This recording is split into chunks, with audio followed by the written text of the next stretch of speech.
लाडकी बहीण योजनेसाठी पुन्हा एकदा अर्ज प्रक्रिया सुरू येथून अर्ज करा. महाराष्ट्र राज्याने महिलांसाठी सक्षमीकरणासाठी दिशेने एक महत्त्वपूर्ण पाऊल ठरलेलं आहे. मुख्यमंत्री एकनाथ शिंदे यांच्या नेतृत्वाखाली सरकारने जुलै 2024 मुख्यमंत्री माझी लाडकी बहीण योजना ही महत्त्वाकांक्षी योजना सुरू केली आहे.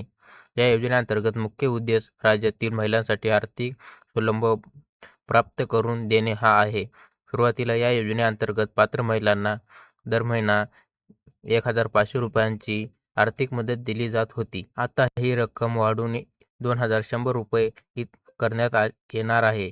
ही महिलांसाठी आर्थिक सक्षमीकरणासाठी एक महत्त्वपूर्ण पाऊल ठरणार आहे. या योजनेसाठी आजपर्यंत राज्यातील 2,34,00,000 महिलांना या योजनेचे लाभ मिळणार आहे. पात्र असलेलेही बातम्या महिलांसाठी या योजनेपासून वंचित आहेत. यामागची कारणे विविध आहेत. कागदपत्राची कमतरता, वेळेचा अभाव, माहितीचे अभाव इत्यादी या सर्व बाबींचा विचार करून सरकारने या योजनेसाठी पुन्हा एकदा अर्ज करण्याची संधी देण्याचा निर्णय घेतला आहे. या योजनेची पात्रता निकष स्पष्ट आणि सर्वसमावेशक आहेत. प्रथम, अर्जाची महिला महाराष्ट्राची असणे आवश्यक आहे.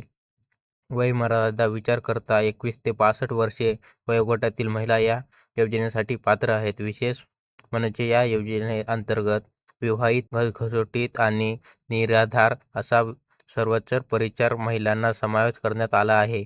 मात्र आर्थिक निकषाचाही विचार करण्यात आला असून ज्या कुटुंबातील वार्षिक उत्पन्न 2.5 लाख रुपयांपेक्षा कमी आहे अशाच महिलांना योजनेचा लाभ पात्र होईल. कागदपत्राची बातमी सरकार सोपी आणि सुलभ प्रक्रिया ठरवली आहे. सुधार कार्ड आहे प्राथमिक ओळखपत्र म्हणून आवश्यक असले. त्याचबरोबर उत्पन्नाचा दाखला किंवा पिवळे रेशन कार्ड यापैकी एक कागदपत्र असणे आवश्यक आहे. महाराष्ट्राचे रहिवासी असल्याचे पुरावा म्हणून मूळ निवास प्रमाणपत्र, मतदार ओळखपत्र, शाळा सोडण्याचे दाखला किंवा जन्म दाखला यापैकी कोणतेही एक कागदपत्र स्वावलंबित जाते.